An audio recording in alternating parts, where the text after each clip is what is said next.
껍질이 깨지는 순간이라는 제목으로 하나님 말씀 증거하도록 하겠습니다. 인생을 살 때 우상이 있으면 안 됩니다. 그래서 이계명도 우상 깨라 그러잖아요.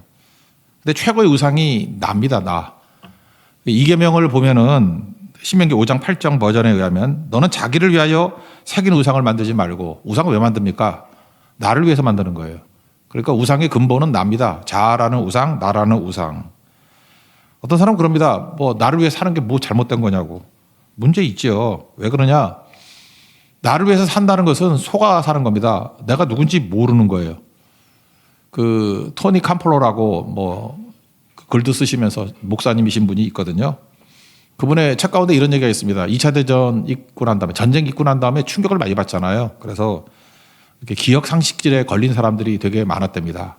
근데 어떤 한 사람이 스페인 계통의 사람인데, 스페인 계통의 사람 가운데 마르코스라는 이름이 많거든.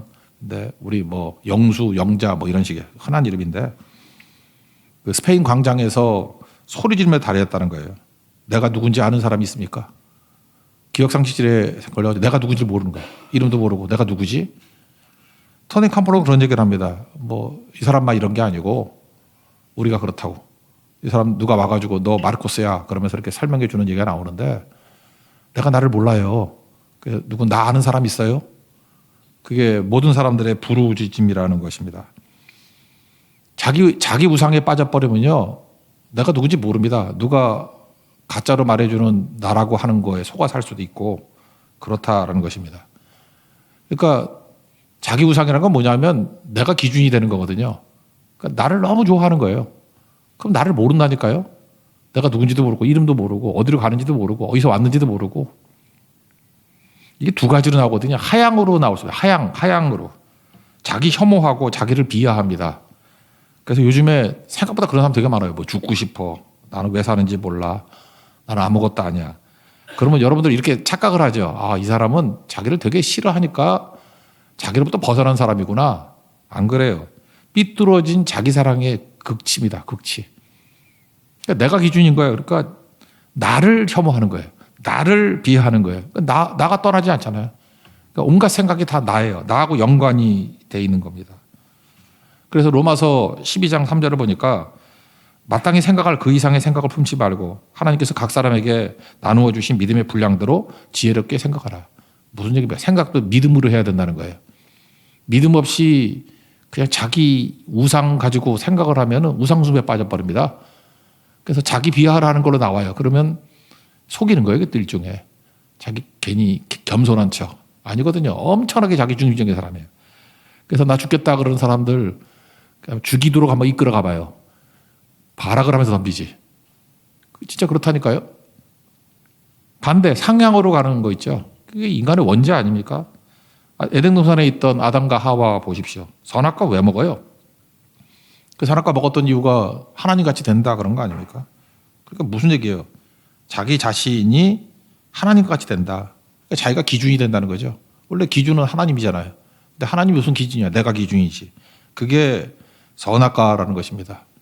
근데 그래가지고 또 깨지잖아요. 그러니까 상향과 하향은 왔다 갔다 하는 거라니까요. 그러니까 내가 기준인데 좀 잘 나가면은 선악과 되는 거고 안 나가면 자기 비하되는 거고. 근데 자기가 중심이라는 것과 자기가 기준이라는 것은 절대 변화가 안 되는 거죠. 그러니까 잘 보세요. 아담과 하와가 이제 또 떨어졌습니다. 떨어져가지고 부끄러움 당하고 막 그러잖아요. 두렵고 부끄럽고. 하나님께서는 우리를 찾습니다. 하나님 우리를 찾아봐요. 아담만 찾아온 게 아니라 우리를 찾아온다고요. 그래서 아담아 어디 있느냐. 여러분 이름 불러요. 누구누구야 어디 있느냐.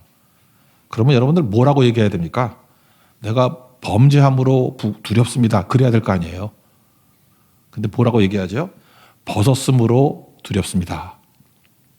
자기를 속이는 거예요. 벗어서 두려운 게 아니라 하나님 말씀 먹이고 범죄했기 때문에 두려운 거 아니에요? 그러니까 이렇게 안 나간다니까 우리가. 이유를 어디서 찾냐면 자기 죄라고 찾지 않고 그냥 현상이에요. 내가 지금 벗어서 부끄러워서 두렵습니다. 이렇게 얘기를 한다고요. 그걸 잘 보세요. 내가 범죄했기 때문에 두렵습니다. 그러면은 이 죄 문제 어떻게 하나요? 죄하고 직면하게 되잖아요.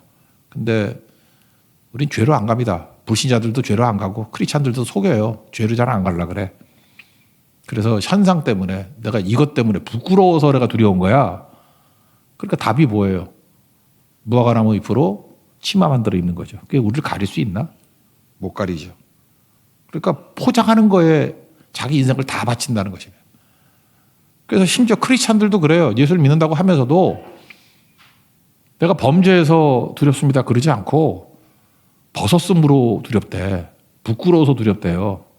그러니까 촌스러울 때는 무화과나무 잎으로 자기를 포장하지만 조금 세련되게 뭘로 포장하죠? 학벌로 포장하고 스펙으로 포장하고 부유함으로 포장하고 자동차로 포장하고 화장으로 포장하고. 그러니까 뿌리는 뭐예요?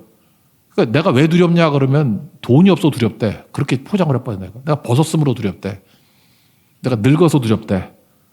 두려움의 그거니 그게 아니에요. 죄 때문에 두려운 거거든요.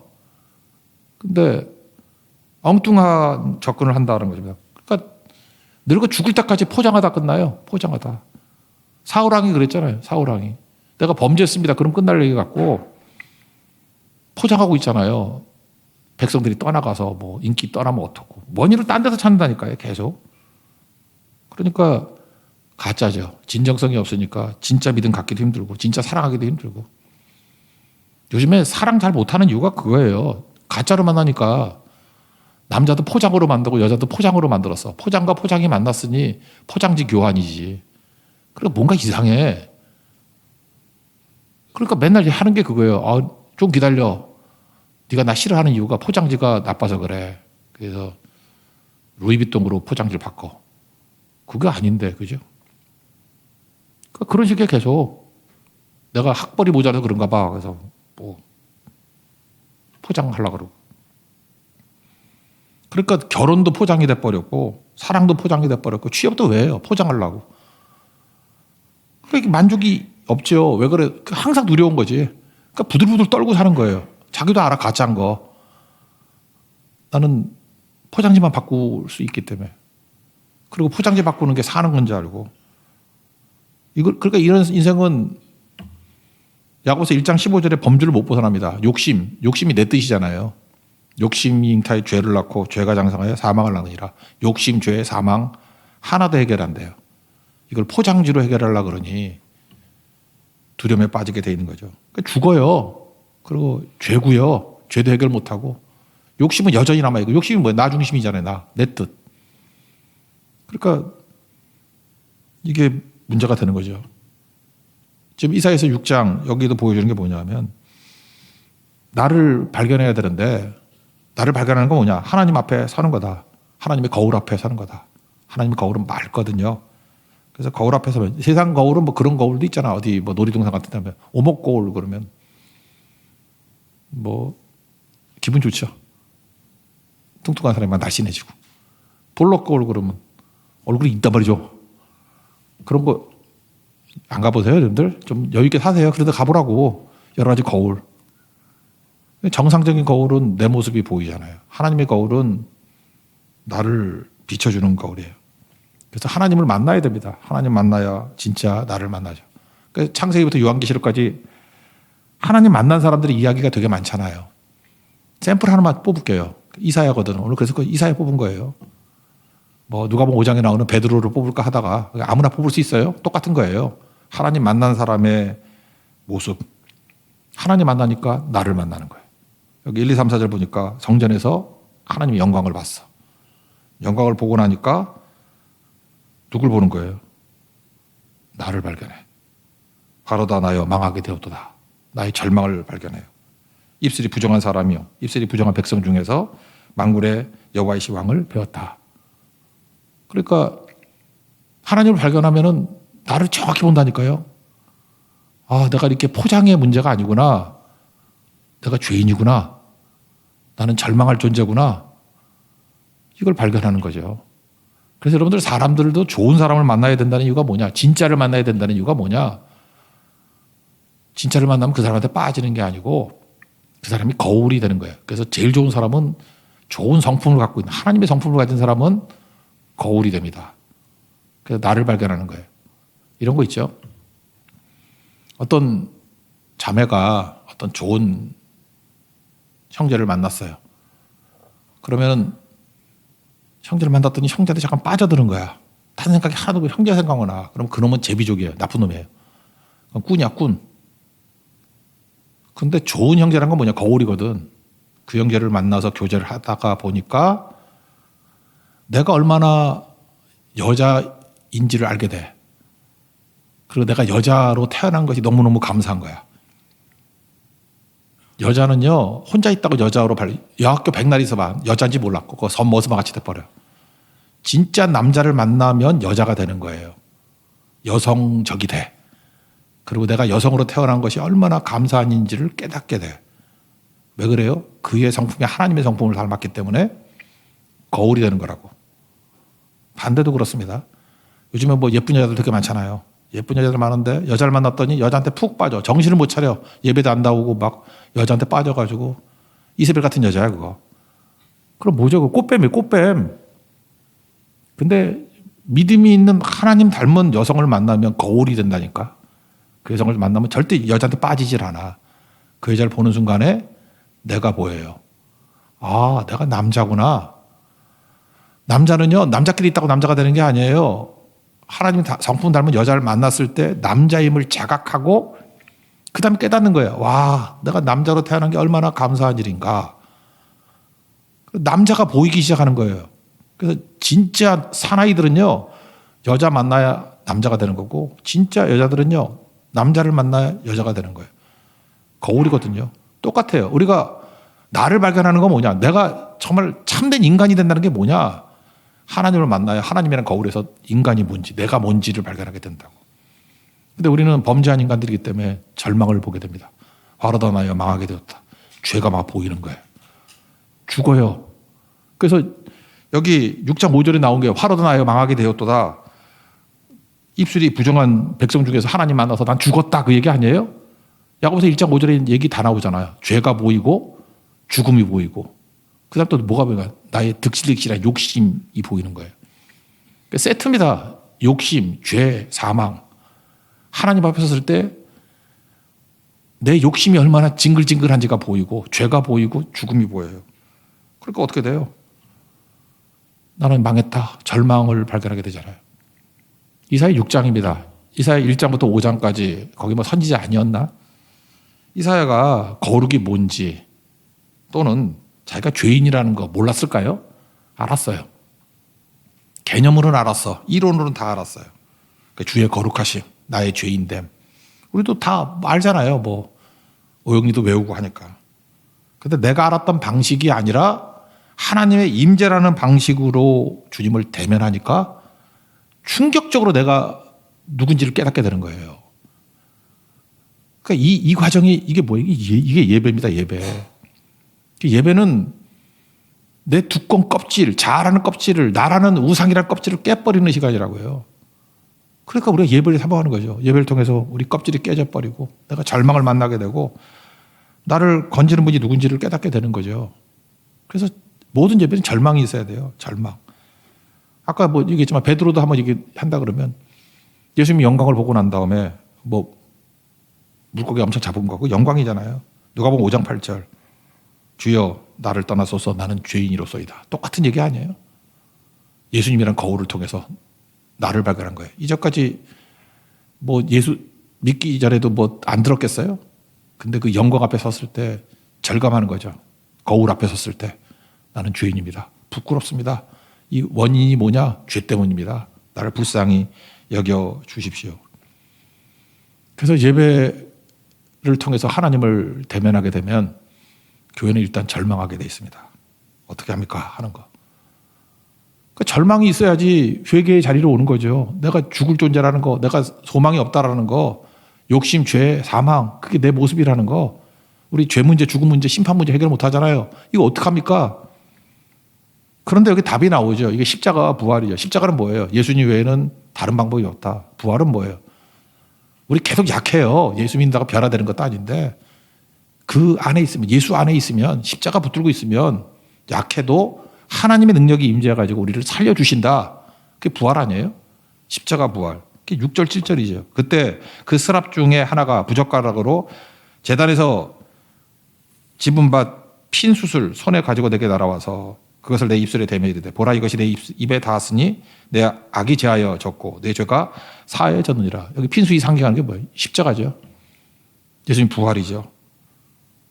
그래서 죄의 사함을 받고 내가 이 절망에서 벗어날 수 있는 길은 예수 체험, 십자가 체험, 이걸 복음 체험이라 하잖아요. 그러니까 복음이 굿뉴스죠. 완벽한 절망에서 이걸 깨닫게 되는 거예요. 그러니까 이건 뭐하고 똑같은 걸까요? 그러니까 절망에 처했을 때 뭐 기쁨이 있는 거지. 여러분 감기 걸렸는데 감기 났다. 아까도 보니까 어떤 형제 뭐 기침이 계속 나와요. 지금 마스크 쓰고 있네. 기침이 계속 나와요. 그럴 때 내일 아침에 기도했더니 나왔어. 별로 감격할까? 뭐 목에 뭐가 걸렸었는가 봐. 그러고 넘어가지. 근데 뭐 죽을 병에 걸렸다고 뭐 해보세요. 근데 하나님께서 만져주셔서 낫다 그러면 이게 감격이죠. 우리가 내 자신이 얼만큼 절망적인 존재인지를 깨닫게 될 때 이게 다 뒤집히게 되는 것입니다. 죽을 병 아니면 뭐 사형 선고를 받았다가 왕압으로 이렇게 사면 받아가지고 죽다 살았다 그런 거 그럴 때 감격하는 거 아니에요? 복음이 그런 거라고요. 우리가 절망 가운데 있는데 예수님 때문에 또 부활의 능력 때문에 우리가 살아나게 되었다. 십자가 부활이죠. 이 죄죽 40령, 오영리죠. 우리는 다 죄인이다. 그래서 죽는다.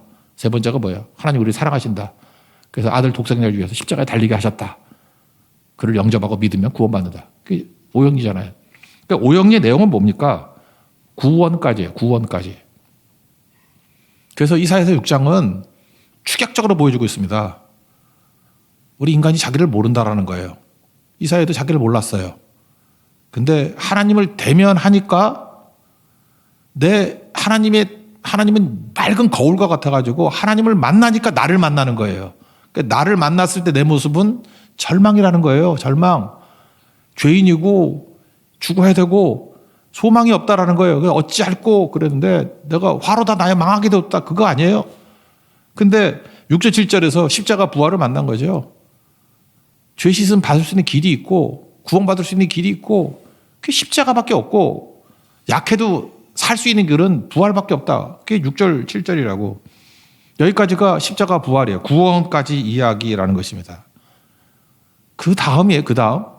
그래서 우리 신앙생활이라는 게 뭐냐면 구원을 이루는 거예요. 근데 구원은 출발일 뿐이에요. 끝이 아니에요. 그 다음 뭐가 나옵니까? 사명이 나오잖아요. 사명이. 우리가 이렇게 하나님을 대면해서 십자가 부활을 통과하지 않은 신앙을 가짜라 그러든 가짜 신앙은 사명으로 가질 않아요. 이제 우리가 믿고 난 다음에 사는 건 뭐로 사는 거예요? 구원 플러스 사명으로 사는 거라고. 그래서 이렇게 죄사함 받고 난 다음에 절망에서 구원받고 난 다음에 하나님께서 그 다음에 이제부터 살아가는 출발, 믿고 난 다음에 출발을 뭐로 설명하냐면 사명으로 설명해요. 사명으로. 자아 숭배하던 네가 이제는 그게 깨지고 이제는 구원받게 되었지. 우상에서 벗어났지. 그럼 이제부터 우리의 모든 삶은, 그러니까 우리 세례받고 예수 믿고 난 다음에 모든 삶은 사명이라는 거예요. 사명. 8절이죠. 내가 또 주의 목소리를 들으니 주께서 이르시되 내가 누구를 보려면 누가 우리를 위하여 갈고 하시니 그때 내가 이르되 내가 여기 있나이다. 나를 보내소서 하였더라. 그러니까 주님께서 이 땅에 우리에게 사명으로 보내주셨다는 거예요. 근데 사명이 뭐냐? 사명으로 살 때만 생명 위에 생명이 임하게 된다는 거예요. 생명이 유지가 되는 게 뭐냐? 자전거하고 똑같아요. 달려야만 자전거가 넘어지지 않아요. 구원을 이루라 그러잖아요. 너의 구원을 이루라. 구원을 이룬다는 게 뭐냐 하면 구원에서 넘어지지 않고 이게 무슨 뭐라 그러죠? 노력해가지고 상급 쌓아라 그런 뜻이 아니라 구원이라는 생명력이 유지되기 위해서는 사명 감당할 때 구원이라는 생명이 유지가 된다는 거예요. 또 따라하면 은혜 위에 은혜로라 이런 거 있죠. 은혜가 뭐예요? 하나님이 주신 거잖아요. 하나님의 주신 거에 대해서 이렇게 순종하다 보면 또 다른 은혜가 임하게 된다는 거예요. 하나님의 것으로 가득가득 채워지는 인생이 된다라는 것입니다. 그러니까 구원받은 백성들은 한마디로 무조건 사명으로 살아야 된다는 거예요. 이거 제가 쭉 읽었으면 좋겠는데 에베소서 2장을 보면은 요 얘기가 그대로 나와요. 구원 플러스 사명이 크리스찬이 살아가는 방식이라고. 일단 하나님 만나서 우리 절망을 발견해야 돼요.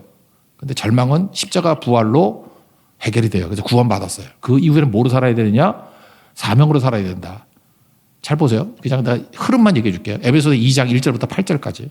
에베소 2장 1절에 허물과 죄로 죽었던 너희를 살리셨도다. 어떻게 살렸죠? 예수 믿었으니까 살았지. 2절 그때 너희가 뭐 세상 풍조를 따랐고 불순종의 아들 가운데 역사하는 영이다. 그렇게 살았잖아요, 우리가. 그들이 하나님 못 만나게 만들어서 내가 누군지도 모르고 그저 그냥 뭐라 그래 그 껍데기 포장만 바꾸는 걸로 인생을 살았다고 한심하잖아요.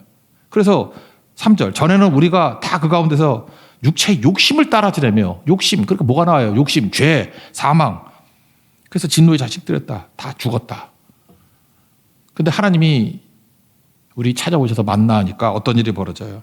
긍휼의 풍성한 하나님이 우리를 사랑하신 그 큰 사랑으로 인하여 40년기죠. 그다음부터는 허물로 죽은 우리를 그리스도와 함께 살리셨고 부활이죠.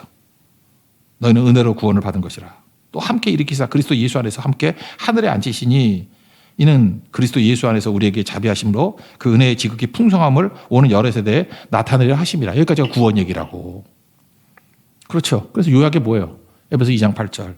너희는 그 은혜에 의하여 믿음으로 말미암아 구원 받았으니 너희에게서 난 것이 아니고 하나님의 선물이다. 요약됐죠? 이거라고요. 그 다음에 그 이후에 뭐예요? 너희는 우리 하나님이 만드신 바다 포에마 하나님의 걸작품이다. 그래서 그 이후에는 사명 얘기를 하고 있잖아요. 저 에베소 2장 짧게 지금 요약 설교한 거예요. 구원 얘기 9절부터는 사명 이야기 10절 이하. 그러니까 구원과 사명 이렇게 이루어져 있다는 것입니다. 종종 이런 얘기 많이 하잖아요. 나 예수 믿을 때 그 엉터리를 믿은 사람들이 맨날 요따위 소리예요. 처음 믿을 땐 뜨거웠지. 나도 뜨거웠어. 그래요. 특별히 권사님들 가운데 그런 말 하는 사람 많아. 처음엔 다 뜨거운 거야. 나는 한 30년 믿어봐. 이제는 다 식어가지고. 가짜로 믿으니까 그렇죠. 왜 그런 얘기를 하냐면 구원 이후에 사명이 우리에게 생명을 주고 성장을 준다라는 것을 놓쳤기 때문에 그렇습니다. 사명이 생명과 성장을 주는 거예요. 에베소서에 쭉 나오는데 에베소 4장 13절 보니까 우리가 다 하나님의 아들을 믿는 것과 아는 일에 하나가 되어 온전한 사람을 이루어 그리스도의 장성한 분량이 충만한 데까지 이르리니 성장한다 그러죠. 언제 이렇게 성장이 이루어져요? 하나님의 아들을 믿는 것과 아는 일. 믿고 구원이죠. 아는 일이 뭐예요? 아는 일이 뭘 알아가고 있는 거예요? 우리에게 주신 사명을 알아가고 있는 거죠. 주께서 우리에게 심부름 맡겼잖아. 목숨 걸고 심부름 하라고. 그래서 그런 것들을 하다 보면은 성장이 이루어진다는 거예요. 그러니까 나 구원받았어. 그리고 사명을 도외시해버리면 생명도 없어지고 성장도 없어진다 그 얘기죠. 그러니까 일단 예수 믿은 사람은 다 어디에 집중해야 됩니까? 전도하는 것은 구원시키는 거. 앞부분은 구원시키려고 하는 거에 관심이 있는 거고 구원받은 백성들은 사명이라니까 사명. 사명을 유지해야 생명도 유지가 되고 생명이 더 생명다워지고 생명 위에 생명, 은혜 위에 은혜, 영광 위에 영광 그리고 성장한다라는 것입니다. 그러니까 바울도 구원받고 난 다음에 한 일이 뭐예요? 내가 무엇을 해야 됩니까? 다메섹 도상에서 그 얘기하잖아요. 너 누구냐? 너 누구냐? 사울입니다. 그랬더니 너 왜 나 핍박하느냐고? 누구십니까? 네가 핍박하는 예수다. 그때 곧장 뭐라 그래? 내가 무엇을 해야 되겠습니까? 이게 명답이에요. 사명 얘기예요, 사명. 그래서 사도행전 20장 24절을 보니까 나의 달려갈 길가 주 예수께 받은 사명. 은혜의 복음 증거한 일을 마치려 하면은 나의 생명조차 조금 더 귀한 것을 여기지 않는다. 죽을 때 디모데후서 4장 7절 선한 싸움을 싸우고 나의 달려갈 길을 마치고 믿음을 지켰으니 이후로는 의의 멸류관이 예비되었다. 그 얘기 아니에요?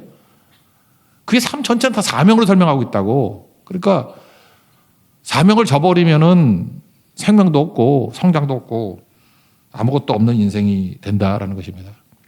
그러니까 사명을 갖기 위해서 필요한 게 뭐예요? 구원받은 백성 뭐가 깨져야 되죠? 나라는 우상이 깨져 있는 상태. 그러니까 구원이 온전히 이루어지지 않은 상태는 내가 안 죽은 상태잖아요. 내가 죽어야 내가 보인다는 건 뭐냐? 내가 죽었기 때문에 그래요. 하나님을 만났기 때문에. 그래서 하나님의 거울 안에 내가 깨진 모습, 다 죽은 모습이 보이잖아요. 예수를 만나서 다시 살아난 모습. 그래 사명이 된다니까요. 그 사명을 이룬다는 건 뭐냐면 사명이 잘 안 되는 사람들은요. 안 죽었기 때문에 그래요. 안 죽었기 때문에. 안 죽으면 힘들지 뭐든지. 왜 힘드냐 하면 자기 의와 자기 증명이 돼야지 뭘 할 수 있으니까. 되게 보면 어떤 사람은 안타까워요. 이렇게 보면 맨날 이렇게 절망하고 힘들고 뭐 하나님의 일을 하면서도 개 끌려가듯이 억지로 하고 막 그래요. 이유가 뭐냐면 자기 증명이 돼야 돼. 자기 증명. 자기 의의라 그러잖아요. 자기 의의가 충족이 되지 않으면 못 견디는 거야. 그러니까 맨날 누가 나를 무시했다 그러고 사울랑 같은 멘탈리티야. 뭐 누가 말 한마디 해도 왜 사울은 천천히라고 그러고 저기 만만이라고 그러고 왜 저 사람은 왜 나는 한 번 쳐다보고 저기 두 번 쳐다보고 왜 저 사람은 나한테 인사 안 하고 가지? 왜 저러지? 지가 가서 먼저 인사하면 될 건데 꼭 자기 중심으로 이렇게 피해의식이 있어요. 피해의식이. 그게 자기 의거든. 사울랑 같이 피해의식이 있어. 죽으면 되는 건데. 제가 9절까지 읽었던 얘기가 뭐냐면 이거예요. 여기 보니까 이 백성에 이르기를 너희는 듣기는 들어도 깨닫지 못할 것이요 보기는 보아도 알지 못하리라. 이거 쉽게 얘기하면 뭐냐면 이사야야 내가 너한테 사명 줄 테니까 나가서 복음 증거해. 그런데 네가 말씀을 증거해도 사람들 반응이 안 좋을걸? 네가 소리질러 전해도 안 들을걸? 네가 아무리 잘 설명해도 못 깨달을걸? 네가 한번 보여줘도 안 볼라 그럴걸? 그러면 우리는 어떻게 나가 떨어지죠. 주님이 보내시면 부흥이 일어나야 되고 회개가 일어나야 되고 역사가 벌어져 가야 되는데 결과가 없대. 그래도 자기라는 우상이 죽은 사람은 계속 한다는 거예요. 이사야 결과에 관계없이 하나님의 사명을 목숨 걸고 심부름 다 했어요. 그죠? 그러니까 참 묘한 거죠. 누가 충성하는 종이냐? 열매가 많을 때 충성이 보이는 게 아니고 그 열매가 없고 그냥 가서 죽으라 그럴 때 가서 죽는 게 충성이에요. 그러니까 우리 인생 가운데 열매 있을 때도 있지만 없을 때가 되게 많다고요. 여러분 시편 23편 1절 같은데도 여호와는 나의 목자시니 내게 부족함이 없으리로다. 이게 무슨 뜻이죠? 만족한다. 뭐로 만족하는 거예요? 부족함이 없다. 나로부터 자유롭다는 거죠. 결과로부터 자유롭다. 하나님이 나의 목자시면 돼요. 하나님이시면 돼요. 결과에 관계없어요. 뭐라고 해도 난 신경 안 써요. 나는 나라는 우상으로부터 자유로워요. 그런 거죠. 근데 사울하고는 그럴 수가 없죠. 주님이 하라는 대로 하는 걸 못해. 왜? 뭐든지 자기 위주로 생각하거든. 내가 부끄러우면 어떡하나. 나를 갖다가 우습게 여기면 어떡하나. 나를 무시하면 어떡하나. 내 영향력이 줄어들면 어떡하나. 그러니까 맨날 이러고 산다니까요. 그게 자기 우상 아니에요. 그러니까 지금도 보면은 여러분 자꾸 상처 입었다 힘들다고 하는 거 이유 중에 상당수가 자기 우상 때문에 그래요. 그런 사람은 피해자 같이 보이죠. 왜 피해자라는 의식을 갖느냐고. 자아가 살아있으니까 피해자라는 의식을 갖고 있는 거지. 십자가에 죽은 사람이 자존심이 어디 있고 뭐 자의식이 어디 있어. 주님이 시키면 가서 하는 거지. 제가 아까도 어떤 형제자매 그 교제하고 있길래 그런 얘기를 했어요. 그냥 야 너희들 나이 들어서 교제하니까 쓸데없는 기대하지 말라고. 딱 보면 알죠. 그래서 형제는 자매를 선교지라고 생각하고 자매는 형제를 선교지라고 생각하고 선교 가서는 실망 안 하잖아. 그죠? 말해서 안 들으면 선교지구나. 그죠? 정말 말 안 들으면 일본 선교구나. 그죠? 딴짓하면 네팔 선교구나. 그러면 되잖아요. 또 말을 반대로 알아들어. 인도 선교구나. 그럼 뭐 절망할 게 뭐 있어. 그럼 너무 기대도 안 하잖아요. 선교하는 건데 지금 안 되면 뭐 19차에 안 되면 20차에 가면 되지 뭐. 그러면 될 거 아니에요. 그런 마음 갖는 거라고요. 그래서 여러분 사명을 감당할 때 제일 방해가 되는 게 자아라는 거 잊지 마십시오. 그러니까 뭘 좀 시키려고 그러면 그놈의 자존심, 그 자아, 그 포장지, 자기 포장지 찢었다고 막 열받아 하고 사역자들도 그래. 사역자들도 그 알량한 자존심 그 뭐 아무것도 아닌데 포장지 누가 선임이냐 아니냐 뭐 이런 거 뭐 옛날에 그런 거 갖고 막 싸우고 나이냐 선임이냐 뭐 이런 거. 저는 두 가지 다 경험했어요. 제가 처음 했을 때 그 담임 목사님께서는 나이를 중시 여겼어. 그래서 목사 안수 늦게 받았는데 나이 많은 사람을 더 우대해 줬어. 그랬더니 젊어서 안수 받던 사람이 또 열받아가지고 막 그러고. 그래서 또 그게 나쁜 줄 알고 또 목사 안수 받은 수로 바꿔놨어. 그랬더니 나이 든 사람을 또 너무 박대를 하는 거야. 저 한심한 너 저러면 안 되는데 저. 그러니까 깨지질 않은 거야. 깨지게. 지 좋을 대로. 나이 많은 사람은 나이가 우선이지 이러고, 안수 우선이면 안수가 우선이지. 제일 좋은 건 나이 많고 안수 먼저 받으면 제일 좋지. 근데 인생이 뭐 그게 딱 맞아 떨어져 그게? 안 그럴 수도 있잖아요. 그죠? 세상이 그래, 세상이. 그렇게 죽지 않은 나가 이게 사명 이루는데 되게 방해가 되는데, 죽으면 이거부터 자유로운 사람이 있어요. 그러면 되게 큰 부흥이 일어나요, 진짜. 하나님 마음껏 사용할 수 있으니까. 그렇게 죽으라 해도 그 말을 못 알아듣고 있는 거죠. 그래서 결국은 자아가 깨질 때, 나라는 우상이 깨질 때 구원도 이루어지고, 그거 아니면 구원 안 이루어져요. 자아가 죽을 때 사명이 뭐라 그랬어요? 목숨 바쳐서 심부름하는 거. 결과에 관계없이 일할 수 있어요. 낙심 없이 좌절 없이 일할 수 있다고. 이게 오늘 말씀입니다. 그럼 적용을 좀 거룩하게 적용합시다. 그러면 자아를 죽이는 게 구원이고, 자아를 죽일 때 사명이 다 되는, 사명을 이룰 때 생명도 있고 성장도 있다 그랬죠. 그럼 이렇게 죽이는 게 뭐냐는 거예요. 우리가 부활에 관한 말씀이 제일 많이 표현된 게 고린도 후서인데, 고린도 후서는 이사야서는 지금 예배로 표현하는 것 같아요. 성전에 갔을 때, 하나님 앞에 대면했을 때 자아가 깨지고 하나님 앞에 서게 되고 사명도 받고 구원도 받게 된다. 그렇게 설명하는데, 고린도 후서에는 그 역할을 말씀이라고 얘기해요. 말씀. 고린도후서 3장 18절을 보니까 우리가 다 수건을 벗은 얼굴로 거울을 보는 것 같이 주의 영광을 보며 그와 같은 형상으로 변화하여 영광에서 영광에 이르니 곧 주의 영으로 말미암이라. 그러니까 주의 영광을 봐야 된다. 이건 똑같이 보면은 이사야 6장하고 똑같은 거죠. 하나님의 영광 앞에 서야만 나를 볼 수 있어. 그런 거라고요. 근데 주의 영광 앞에 서는 길이 뭐냐라고 할 때 고린도후서는 지속적으로 하나님 말씀이라고 얘기를 해요. 2장 17절 보니까 우리는 수많은 사람들처럼 하나님의 말씀을 혼잡하게 하지 아니하고 곧 순전함으로 하나님께 받은 것 같이 하나님 앞에서와 그리스도 안에서 말하노라. 그러니까 이사야 6장에는 예배 같은 역할을 하는 게 말씀이라는 거예요. 말씀 앞에 서 있는 거. 근데 말씀을 두 종류로 구분해요. 말씀을 혼잡하게 한다. 또 하나는 순전함으로 전하는 말씀이다. 혼잡한 말씀, 순전한 말씀. 요거 하나만으로 기억하세요. 혼잡이라는 말이 고린도후서에서 뜻이 뭐냐면 물을 타다예요. 물을 섞다. 우리 크리스찬들은 술 안 마시죠. 근데 뭐 드라마 같은 데 보면 나오대. 가끔 악덕업자들이 양주에다 물 탄다며. 공감을 안 하시고요. 여러분 참 믿음이 좋아요. 함정에 안 빠지네. 예. 양주가 비싼 게 있는데 양을 늘리면 물 타면 되지. 그래서 나쁜 데는 양주에 물 탄다. 똑같은 거예요. 하나님 말씀에는 원액이 있는데 거기다가 물을 타는 거예요. 그게 혼잡이에요. 그러니까 복음에 물 타지 말라는 거예요. 말씀에 물 타지 말라는 거예요. 말씀에 물을 왜 타죠? 그 사람들의 마음을 기쁘게 하려고 그러니까 그런 거지. 이렇게 말씀을 증거하면 너무 세. 너무 극단적이야. 모든 사람에게 칭찬 듣고 모든 사람에게 사랑받으려고 그러면은 물을 타야지. 그죠? 듣기 좋게. 물을 타야죠. 사울왕이 물탄 왕 아니야. 물탄 왕. 말씀 그대로 안 가. 말씀 그대로 가면 백성들이 나를 싫어하고 나를 떠나가고 이익이 안 돼. 그래서 계속 물타는 거야. 자기에게 유리하게.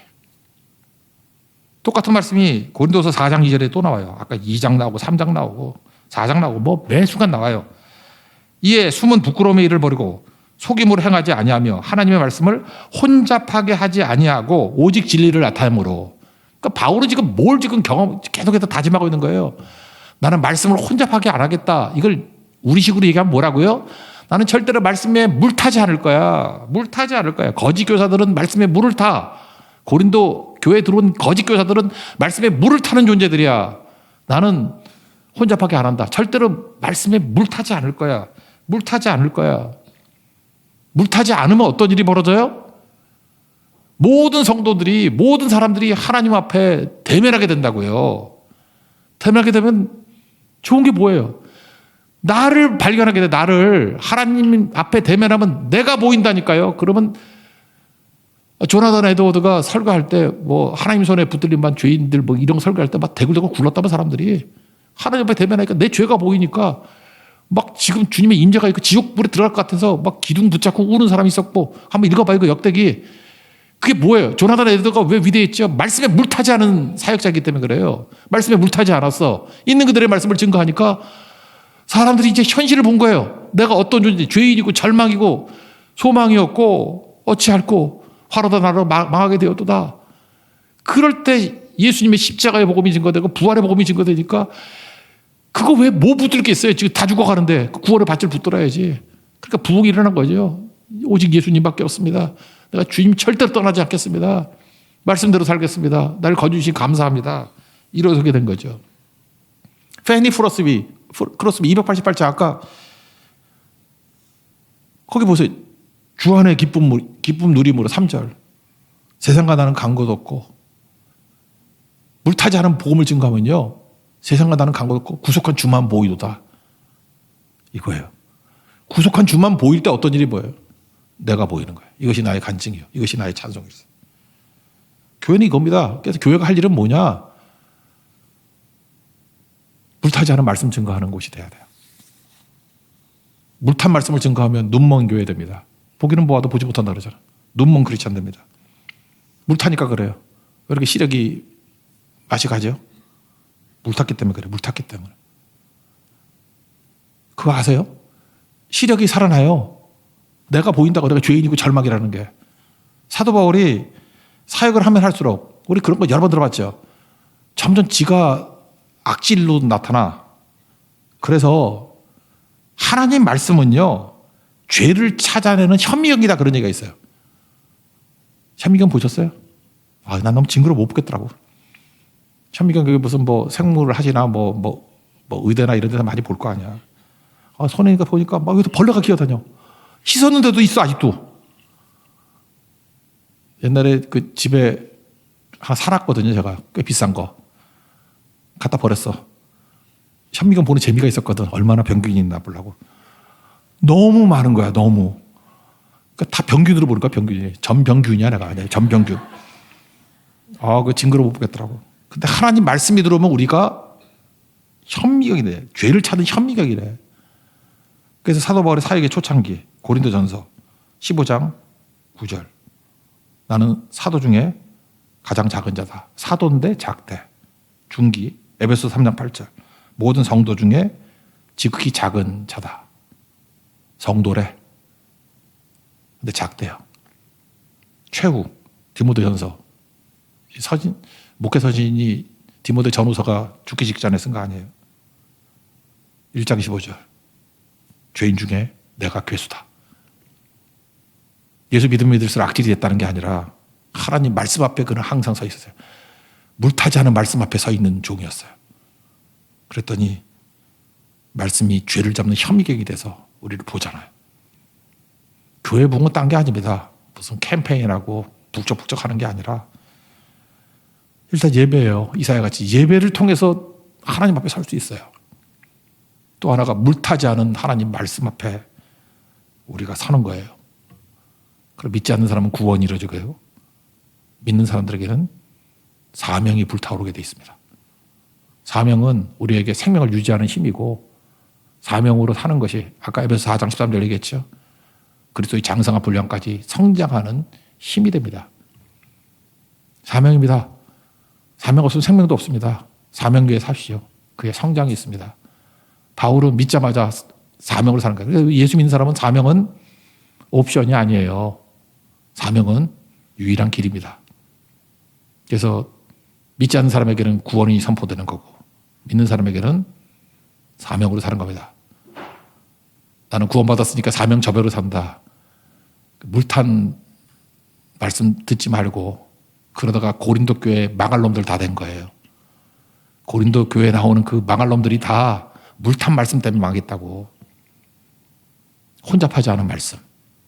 물타지 않은 하나님 말씀이 있을 때 불신자에게는 구원이 있고 믿는 크리스천들에게는 불타는 사명이 있는 하나님의 거룩한 종이 될 수 있다는 것입니다.